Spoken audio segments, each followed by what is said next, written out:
I have to take food to mommy. With those words, my grandchild, who was hospitalized for pediatric cancer, left the hospital. Despite being only 7 years old, she had bravely endured her painful treatments without complaint.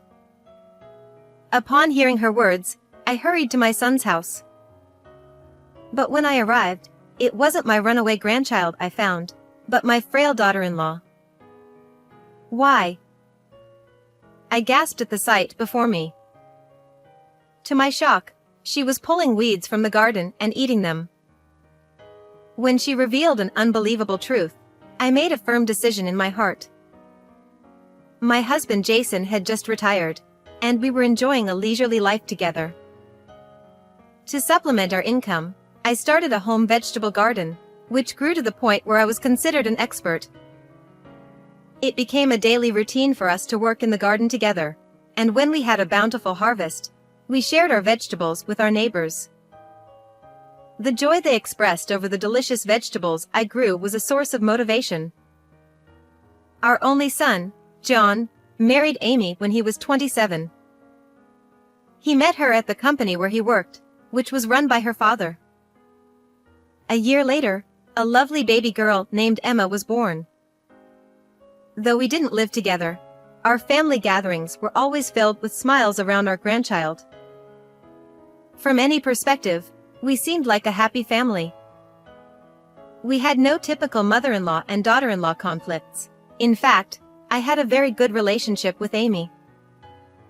John and Amy often visited with Emma, and I cherished watching my first grandchild grow, feeling grateful for these moments. When Emma was about 6 years old, she fell ill. Despite visiting several hospitals, her condition didn't improve, so she was hospitalized for a thorough examination. The tests revealed that she had pediatric cancer. Our family hoped it was a mistake, but it was an undeniable reality. I'm okay. I'll do my best. So everyone, please support me. While everyone around her was in shock, Emma remained strong and composed. That's right. You're a strong girl, and you'll definitely get better. I decided to support her with a positive attitude. Emma endured the repeated painful treatments without complaining, bravely fighting her illness. My son and daughter-in-law also supported and encouraged her. Let's do everything we can to help them. My husband and I agreed to focus on supporting our son and his family. Amy, are you okay? Are you getting enough rest? Yes, somehow. But every time the phone rings, I worry that something might have happened to Emma. I understand. It's worrying. Amy visited the hospital daily and stayed with Emma as much as possible during her prolonged hospitalization. Her face showed clear signs of exhaustion. Why don't you take a break and let John take over for a bit? I'm worried about your health too. Yes, but... According to Amy, my son had become too busy with work to visit the hospital. Emma knew about this and seemed somewhat lonely because of it. Seeing her like this broke my heart. I decided to call John. I thought Amy might be holding back and enduring a lot due to her reserved nature. Emma and Amy are doing their best.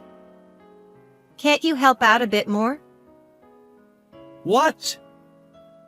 Are you saying I'm not doing anything? I didn't say that. But could you visit them even for a short time? Thinking of them, I spoke more firmly than usual. I know, but the treatment costs a lot. I have to work overtime to pay for it. He responded in a tired voice. After ending the call, I shared the conversation with Jason. The next day, I asked John to come over because we had something important to discuss. He arrived after 11 p.m., reflecting how tough his situation was. your father and I have decided to help. This isn't much, but please use it for Emma's treatment. We decided to provide some financial assistance, hoping it would allow John to spend more time with his family. Thank you. This really helps. But please don't tell Amy about this. Okay, but why? I don't want her to worry about money. Understanding his concern for his family, we agreed to keep this a secret. However, Amy later told us that John was still too busy to visit the hospital often, although he promised. What worried me more than John's absence was Amy's condition. She looked exhausted, with hollow cheeks, and dark circles under her eyes, and seemed constantly dazed. Amy, why don't you take a few days to rest at home? I'll take care of Emma. I suggested this out of concern for her well-being. Despite this, Amy insisted on continuing her dedicated care. Then one day, Amy suddenly stopped coming to the hospital. Your mom isn't coming today either? Dad said she caught a cold. She also wrote me a letter, but I feel too tired to read it right now. Emma seemed visibly weak, likely affected by not seeing her mother daily. John's visit to the hospital brought some relief, but I still worried about Amy. Is Amy really okay? Should I come over to help? I called John and asked. She's fine. But if you catch her cold, no one will be able to visit Emma. Please don't come to the house. He was firm, and I realized he was right. If we all got sick, it would be a disaster, especially if Emma caught it. So, I decided not to visit. Instead, I sent Amy an email. I'll keep you updated daily about Emma's condition. However, there was no reply from her, indicating she was likely feeling very unwell. A few days later, I received a call from the hospital on my phone. Did something happen to Emma? My heart skipped a beat, but I knew I had to stay calm. Taking a deep breath, I answered the call. The hospital informed me that Emma had left the hospital and was nowhere to be found. They couldn't reach her parents, so they called me as the emergency contact. Luckily, I was already preparing to visit, so I had my husband drive us to the hospital immediately. Once there, I found the nurse who usually attended to Emma and learned that Emma had disappeared after lunch, saying she needed to take food to her mom. You search around the hospital. I asked Jason to do this while I drove to my son and daughter-in-law's house. What if something happened to Emma? This thought kept racing through my mind, making the drive unbearable. When I arrived at the house, the front door was locked, and there was no response when I rang the doorbell. I walked around to the backyard and found Amy sitting on the lawn. Amy.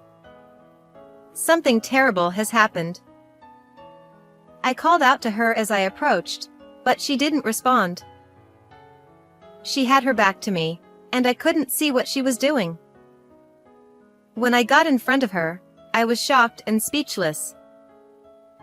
Amy, looking emaciated, was pulling up and eating grass from the yard. Why? I was at a loss for words, unable to comprehend what was happening. But I couldn't just stand there. Amy. Amy. Can you hear me? I kept calling her name until she finally responded, looking at me. Nancy. I brought Amy inside and listened to her story. Actually. What she told me was so astonishing that I couldn't believe my ears. At that moment, I received a call from my husband saying they had found Emma. She had run out of energy on her way home and was sitting on a bench a bit away from the hospital. Can you contact the hospital and take her back? Also, tell her that her mom is okay. When I told Amy that Emma was safe, she started to cry tears of relief. I comforted her and decided to call my son. After a few rings, he answered in a slightly annoyed tone. Yes, what is it? Ignoring his attitude, I explained what had happened with Emma. Amy has a severe cold, and I'm on a business trip, so I'll leave it to you, Mom. You can't talk like that. Come home immediately. This is about your daughter. Angered by his cold response, I snapped back. I have important work. I can't leave my clients. John listed excuses and abruptly ended the call. I felt a deep, simmering anger not only about Emma but also because John had lied about Amy's condition. I won't forgive this. Before doing anything else, I needed to get Amy to the hospital. So, I called an ambulance. After she received care, I started preparing for what needed to be done next. I made a call to a certain place. 3 days later, I was waiting for my son outside his workplace as he finished his shift. Mom? What are you doing here? He asked. John, you're not working overtime today? I called out to him as he came out almost exactly on time and slowly approached me. He looked quite annoyed and seemed reluctant to even talk to me. There's a cafe nearby that Amy said has amazing coffee. I want to try it, so will you come with me? What? No way. I have a lot of things to do. Maybe some other time. I have something important to discuss. Come on, let's go. I grabbed his arm firmly and headed to the cafe. Inside, it was bustling with groups of office workers and housewives finishing their day. John let out a big sigh as soon as we sat down. What are you up to, suddenly showing up and dragging me here? If you have something to say, just say it already. All right, I'll get straight to the point. When Emma ran away from the hospital, why didn't you come immediately? I looked him in the eye as I asked. It's not like I could help it. I was on a business trip. I couldn't just leave. John started tapping the table with his nails in frustration. Oh. I heard you had taken a day off. What? I asked with a bit of sarcasm, and he looked bewildered. He clearly didn't expect me to know that. I called your company and asked. Was that wrong? Why would you do that? Everyone is busy, and you're bothering them. John leaned forward, frowning, and started speaking rapidly. Ignoring his attitude, I took a sip of water. What were you doing on your day off? Is there something more important than your own daughter?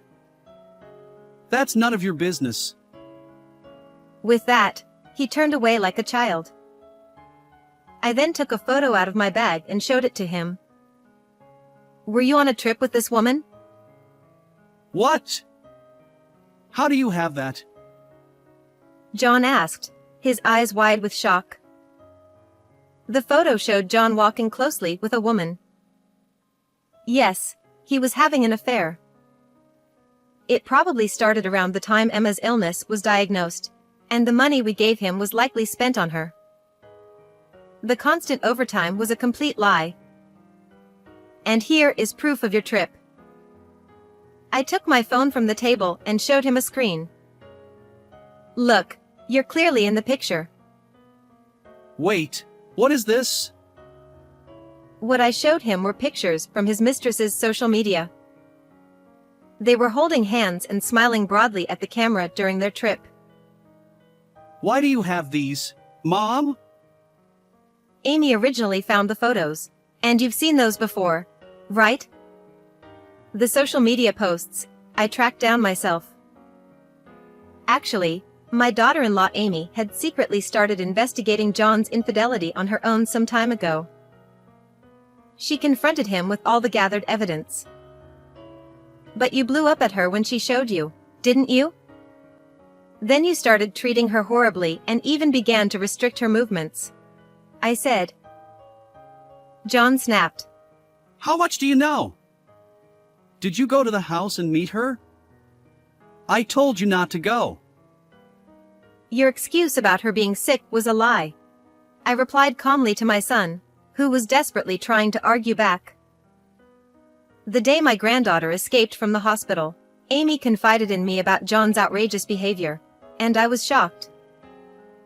I didn't want to believe that my own son not only cheated but also mistreated Amy. Amy said that John had been unapologetic about the affair. When she tried to divorce him and demanded alimony, he refused. To silence her, he physically abused her, restricted her from going out, confiscated her phone, and even deprived her of food. The claim that she was sick was just a lie to keep us from contacting each other. Amy was eating grass in the yard.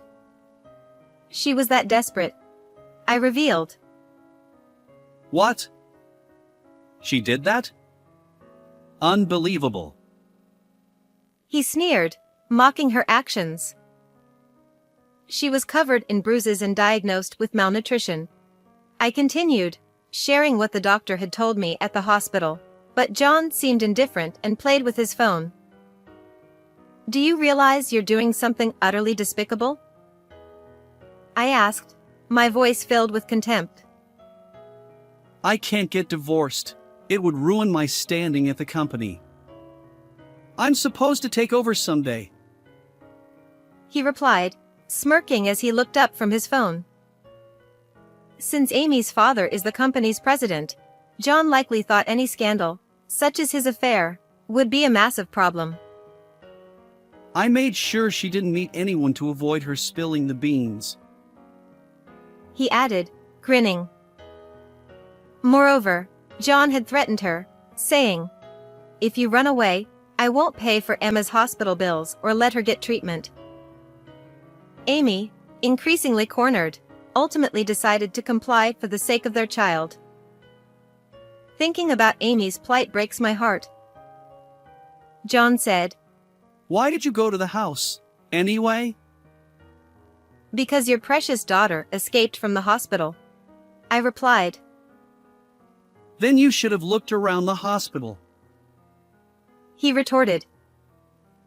She left saying she had to bring food to her mom, I explained. John looked puzzled and confused. But Emma shouldn't know about her mother's situation since she's been in the hospital. He said. That's true, normally, I agreed, handing him a piece of paper. It was a letter Amy had written to her daughter. What's this supposed to prove? There's nothing unusual in here. He argued.